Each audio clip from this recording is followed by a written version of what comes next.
allez tout le monde? J'espère que vous allez très bien. Bienvenue dans notre formation sur Jinkunga Tutoriel. Voilà notre chaîne YouTube. Nous allons commencer une formation ce soir pour répondre à une préoccupation de notre abonné. Voilà, comme je vous avais promis depuis ce matin, on allait poster déjà une vidéo à partir de 22 h aujourd'hui pour répondre à sa préoccupation. Voilà. Et donc la préoccupation de notre abonné, le projet que nous allons traiter tout de suite, nous allons voir comment peut-on donc dimensionner une poutre oblique ou notamment une poutre inclinée dans Robot Structural Analysis. Voilà. Donc le projet que nous allons modéliser premièrement, c'est ce que vous êtes en train de voir devant l'écran. Nous allons modéliser ces projets et nous allons les charger aussi, faire la combinaison jusqu'à tel point que nous allons chercher premièrement la poutre oblique ou la poutre inclinée la plus chargée et nous allons passer directement au dimensionnement. Voilà. Alors, par rapport à la préoccupation de notre client, c'était quoi? Ou notre abonné. Donc, l'abonné était en train de faire un projet au moment où il lançait les calculs pour dimensionner une poutre inclinée ou une poutre oblique. Il ne recevait pas donc les plans d'exécution, notamment les plans de ferraillage. Il a posé la question pour essayer un peu de comprendre est-ce que Robot dimensionne aussi, peut dimensionner donc une poutre oblique ou notamment une poutre inclinée. Voilà. Alors, la réponse que j'avais donnée à l'abonné, je dirais oui. Donc, Robot vous donne la possibilité aussi de dimensionner une poutre inclinée ou une poutre oblique, mais ça ne sera pas un dimensionnement donc tel qu'on a souvent l'habitude de faire de manière à ce que vous puissiez obtenir directement dans le plan d'exécution ou carrément le plan de ferraillage. Mais le dimensionnement de cette poutre oblique sera fonction tout simplement des éléments de réduction. C'est-à-dire au moment où vous allez lancer les calculs, vous aurez la possibilité d'obtenir la valeur des moments suivant la direction de X. Vous aurez la possibilité d'avoir la valeur des moments suivant la direction de Y, ainsi que suivant la direction de Z, dans les trois moments. Mais aussi, vous allez obtenir donc l'effort normal, ainsi que l'effort tranchant. Donc, ce sont en fait des données, les éléments de réduction que je viens de citer, que vous allez obtenir. C'est à fonction de ça que vous allez maintenant calculer soit donc la poutre en question donc par la main, ou notamment vous avez la possibilité de créer ou peut-être d'avoir aussi des fichiers Excel. Vous allez tout simplement remplacer les données. Donc, les moments selon les trois directions, l'effort tranchant et l'effort normal. Et aussitôt que la vérification est bonne, et puis vous aurez directement donc à dimensionner cette poutre. Voilà. Alors, je vais vous montrer comment est-ce que vous allez le faire. Alors, je veux d'abord que vous puissiez voir les projets que notre confrère nous avait envoyés. Voilà, donc c'est ça. Voilà, donc c'est ça. C'est en quelque sorte, c'est ce que je viens de modéliser aussi ici, c'est presque la même chose. Regardez. Donc, il avait modélisé ses projets. Les projets ont été complètement chargés et puis combinés. Mais au moment des calculs, lorsqu'il a lancé les calculs, il recevait ce genre de notifications ou ce genre de messages. Regardez ici, ça c'est sa poutre inclinée. Les messages, c'est quoi ici? Donc, erreur de calcul. Premier point, l'effort axial sera négligé lors des calculs. Deuxième point, vous avez donc les moments, bien sûr, en ELI, 1, 0.21, tout là. Et puis, vous avez les moments en LS, bien sûr. Voilà, donc ça, ce sont des données de valeur des moments. Et puis, voilà ce qu'on a écrit ici. Voilà, je peux même encercler ça de manière à ce que vous puissiez voir très bien. Voilà, regardez maintenant le point 4. Le point 4, qu'est-ce qu'on a écrit ici? Vu la géométrie de la poutre, élément oblique, certaines options n'ont pas été prises en compte dans les calculs. Donc, la description est disponible dans l'aide du logiciel. Voilà. Alors, je peux vérifier aussi d'autres fenêtres. Je prends par exemple ça. C'est la même chose, hein. Vu la géométrie de la poutre, élément oblique, certaines options n'ont pas été prises en compte dans les calculs. La description est disponible dans l'aide du logiciel. Voilà. Je vais chercher Je vais vérifier d'abord ici. Voilà. Voilà. Alors, regardez maintenant le message que l'abonné obtenait ici. L'option n'a pas été implémentée pour les barres obliques. Donc, ça, c'est le message des robots. C'est-à-dire quoi? C'est pour dire qu'il recevait au moment de lancement des calculs, robot donnait ce genre de message. Donc, l'option n'a pas été définie ou l'option n'a pas été implémentée pour les barres obliques.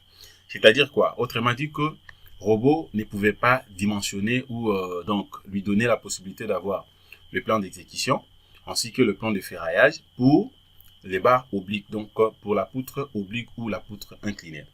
Donc c'est par rapport à cette mention ou ce message que l'abonné voulait réellement savoir si robot a la possibilité ou robot dimensionne aussi les poutres obliques ou robot ne le fait pas.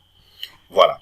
Alors la réponse que je vais donner par rapport à ces messages, déjà c'est comme je viens de le dire. Donc dire que robot ne dimensionne pas les poutres ou une poutre oblique, là c'est trop dire.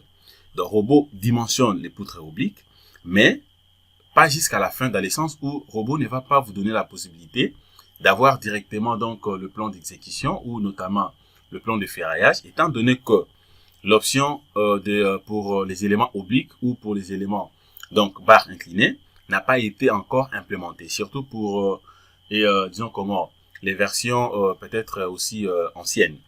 Voilà. Donc qu'est-ce qu'on fait maintenant pour dimensionner les poutres obliques? C'est-à-dire aussitôt que vous avez obtenu donc vos éléments de réduction, vous allez seulement prendre ça, vous créez un fichier Excel, vous allez insérer tout simplement des données et là vous aurez la possibilité de calculer sans problème. Voilà, donc c'est ce que nous allons faire. Alors qu'est-ce que je fais?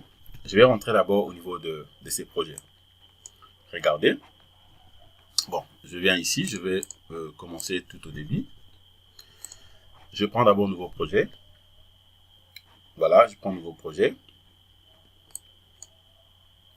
Bon, je ferme d'abord. Voilà, je prends un nouveau projet ici. Je prends non. Voilà. Voilà. À ce niveau, d'abord, je peux vérifier rapidement les unités. Je prends préférence de la tâche, unité formant, force kilonewton, voilà, tout est bien, contrainte kilonewton par mètre carré. Bon, je laisse comme ça par défaut. Je vais commencer d'abord par les lignes de construction. Les lignes de construction ici, suivant la direction des X, qu'est-ce que je fais? Je vais répéter d'abord une fois. Je prends l'espacement, je vais utiliser combien? Donc, regardez.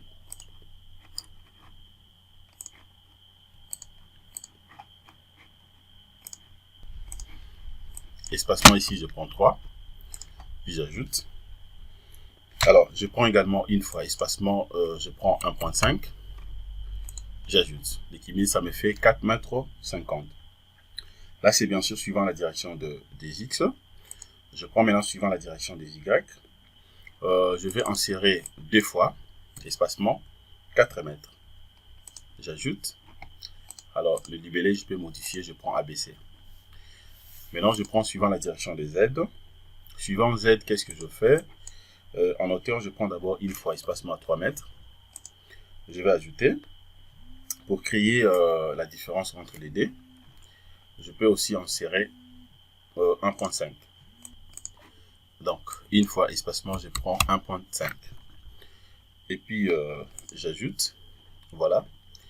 Le libellé ici, je prends valeur. Voilà, je crois que c'est bon. À ce qui concerne les lignes de construction, je peux maintenant ajouter. J'ajoute.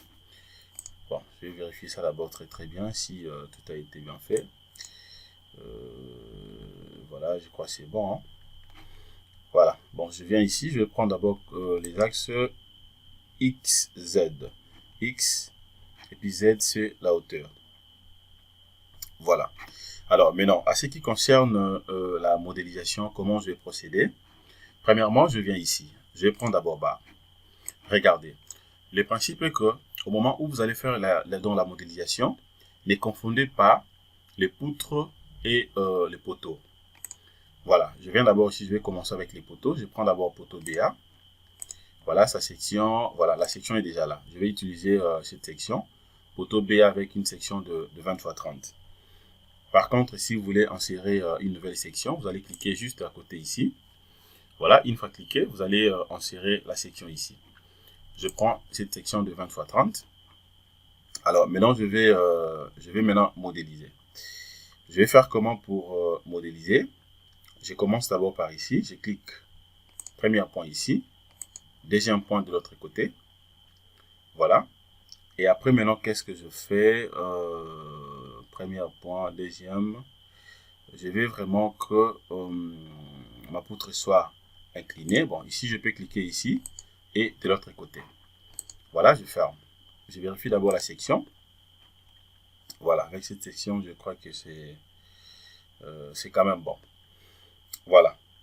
Alors, maintenant, je peux faire également quoi? Je vais voir d'abord. Voilà, il y a une erreur que je fais ici. Je rentre rapidement. Regardez la forme ici.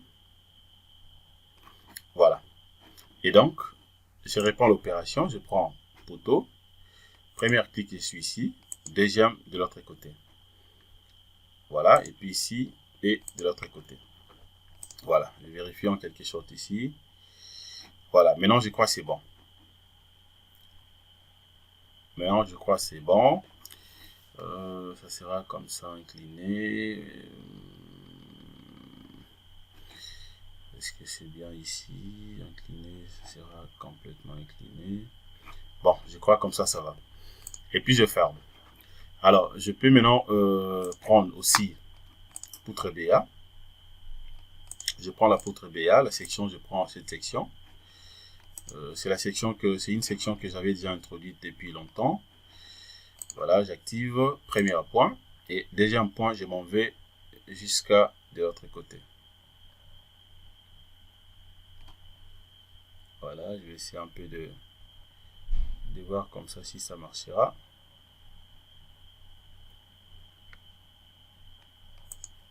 Premier point.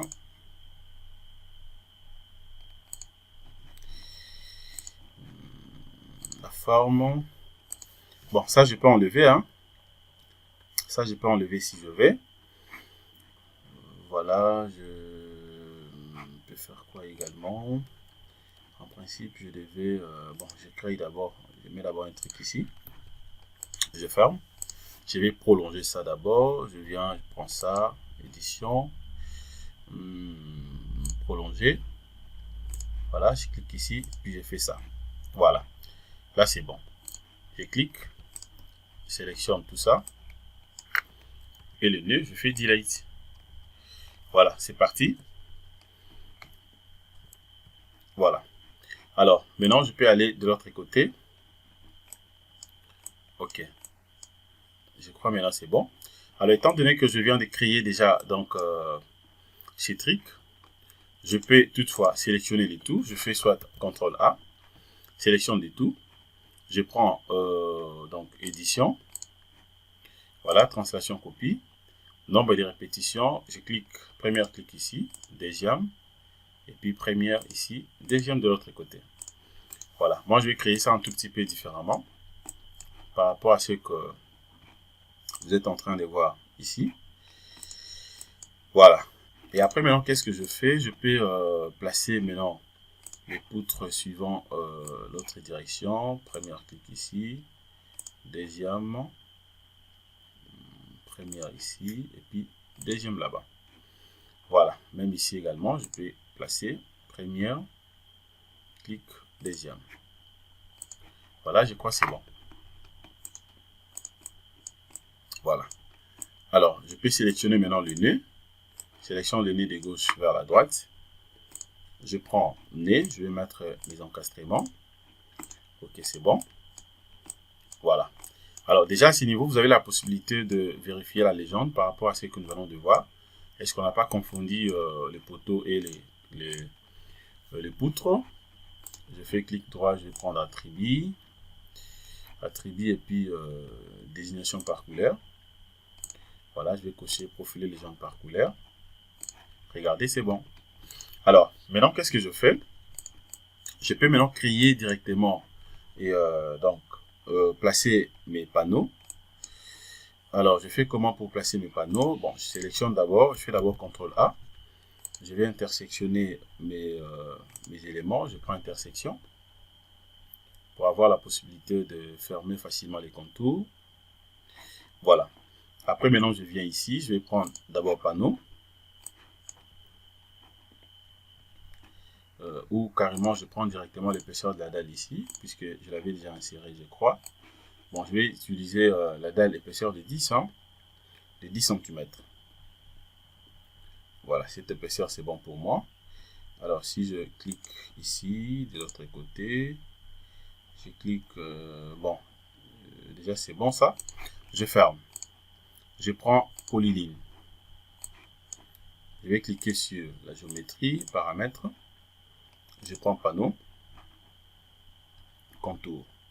Premier clic, deuxième, troisième, quatrième, et je rentre de l'autre côté. Première, deuxième, troisième, quatrième, cinquième. C'est bon. Je vais sélectionner les deux. Sélectionne. Je prends édition, transformer, translation, copie. Nombre de répétitions, ça sera 1. Je clique là. Et de l'autre côté, c'est bon. Je ferme. Alors, pour avoir aussi son épaisseur, je prends Attribut, panneau et F. Je vais cocher l'épaisseur des panneaux et j'applique. Voilà, son épaisseur directement apparaît de l'autre côté. Ça, c'est l'épaisseur de la dalle. Voilà. Bien sûr, ça, c'est lorsque vous voulez avoir l'épaisseur de la dalle.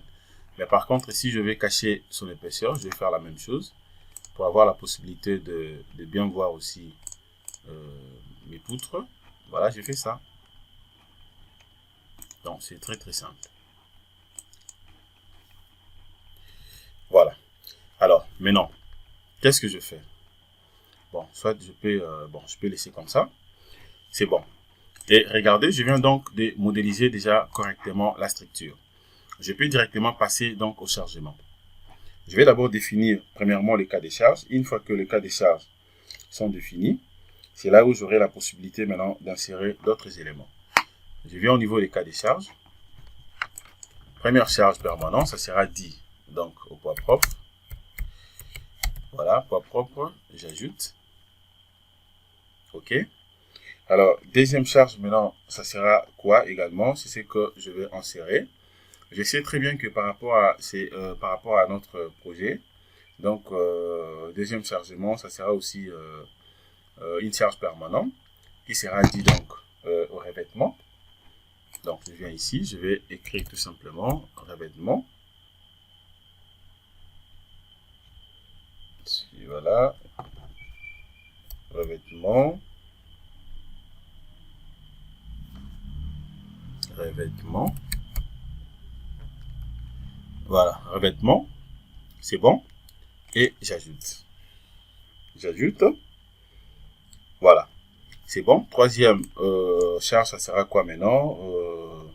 Bon, je considère que à ce niveau ici, nous allons placer aussi l'étanchéité. Nous allons placer donc l'étanchéité. Donc, je considère, je prends étanchéité.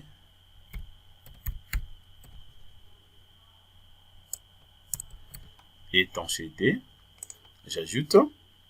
Voilà. Et puis, enfin, je prends la charge d'exploitation que je vais considérer. Je prends, donc, ça sera, je prends seulement qui d'exploitation. Dans la charge d'exploitation. Et puis, j'ajoute également. Et puis, je peux fermer. Voilà. Là, maintenant, je ferme. Regardez bien. Je viens donc de définir aussi et donc mes chargements. Alors, je vais d'abord sélectionner tous mes panneaux. Je vais sélectionner d'abord tous mes panneaux. Je peux utiliser la sélection spéciale. Sélection spéciale. Voilà, je mets ça à côté ici. Je clique d'abord ici. Je vais prendre panneau. Je clique de l'autre côté. Panneau ici. C'est quelqu'un. Bon, je ferme. Je sélectionne tout ça comme ça, tous les panneaux. Je viens ici. Je prends l'épaisseur F. Je prends dalle avec son épaisseur et j'applique. Voilà. Voilà, c'est bon.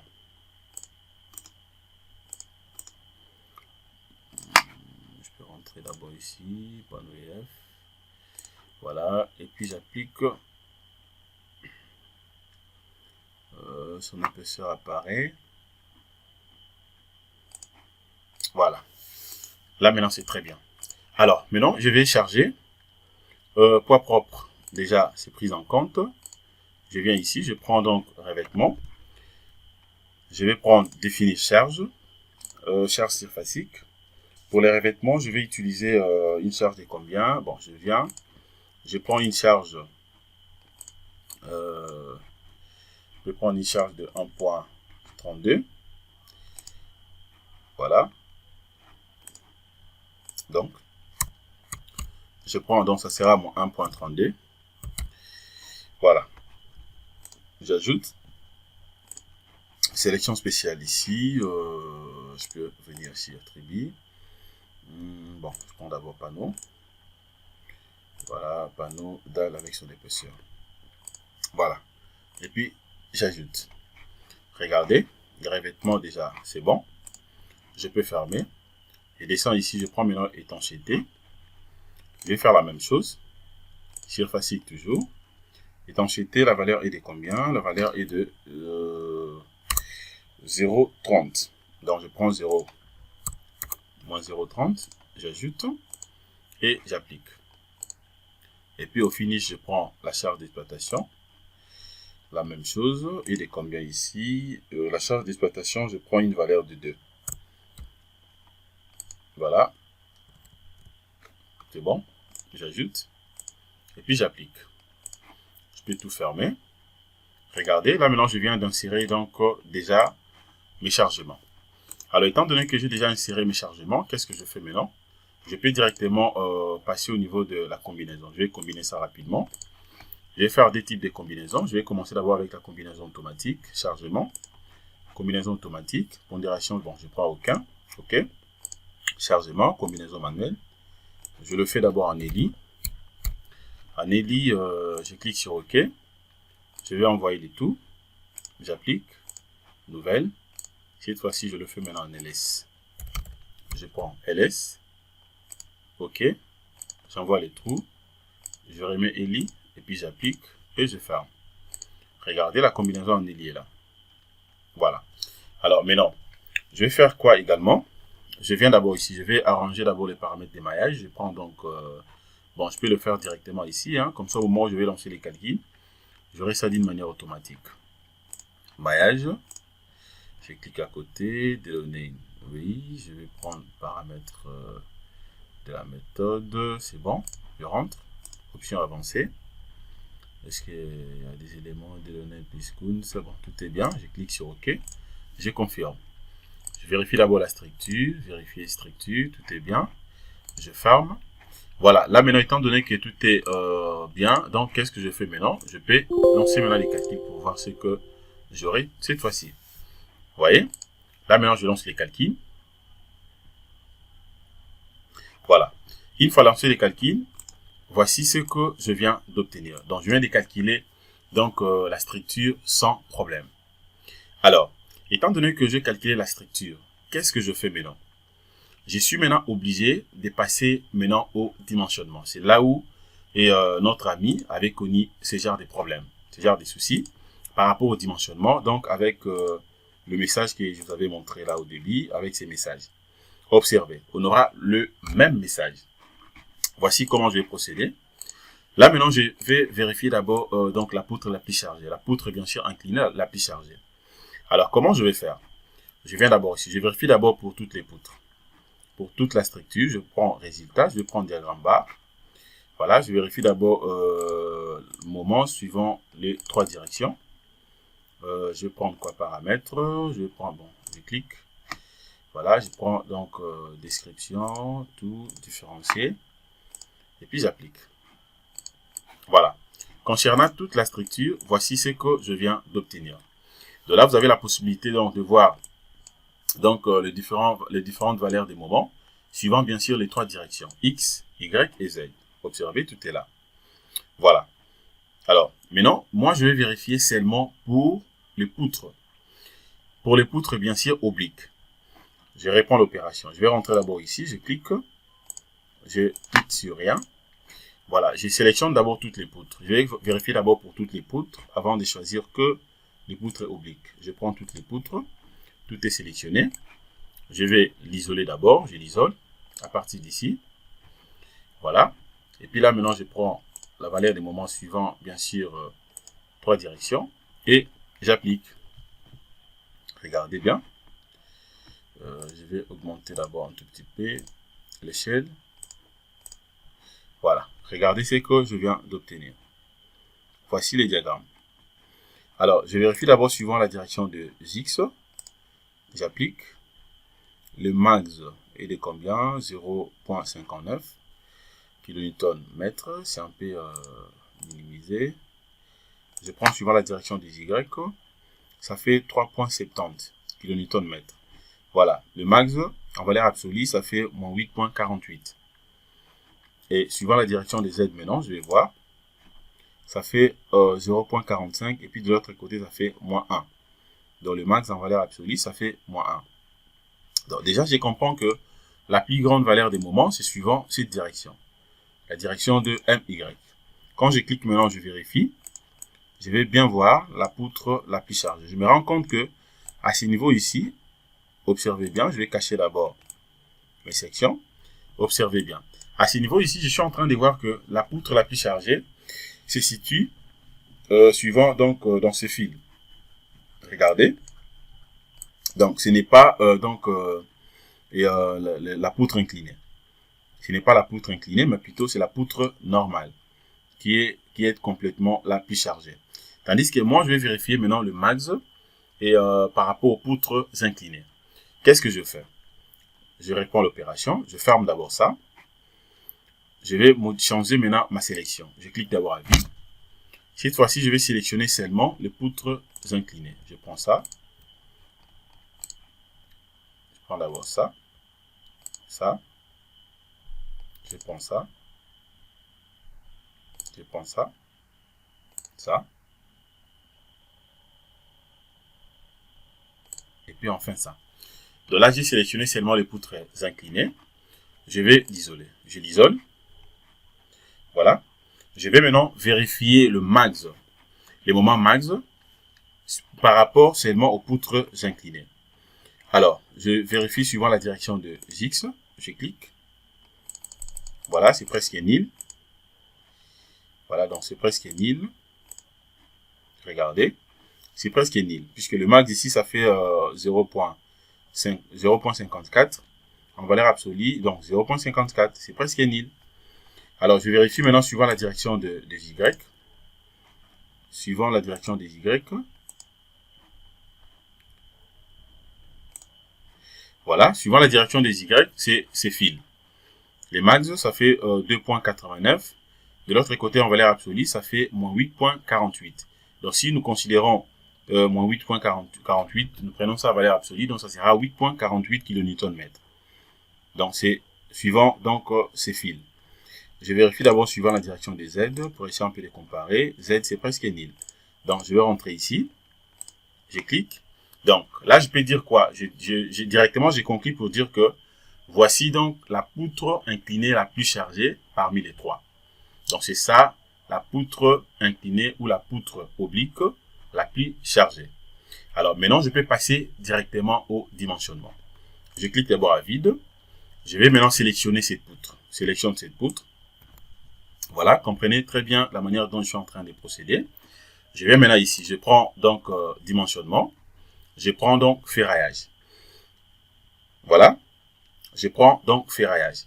Alors, déjà à ce niveau, c'est qu'il faut comprendre que, à ce qui concerne donc les dimensionnements, étant donné que j'ai déjà donc trouvé presque la valeur des moments, je connais très bien les moments suivant la direction des X, les moments suivant la direction des Y et Z, étant donné que je peux aussi avoir l'effort normal ainsi que l'effort tranchant, je peux que prendre toutes ces valeurs et connaissant bien sûr aussi la section de ma poutre, incliné bien sûr, je peux maintenant calculer ou dimensionner ça à la main.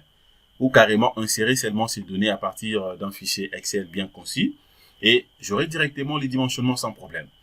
Mais essayons de dimensionner ça d'abord, de continuer maintenant à faire les dimensionnements dans le logiciel Robot Structural Analysis. Voilà, je prends maintenant dimensionnement. Je vais prendre donc ferraillage. Voilà, je prends ferraillage.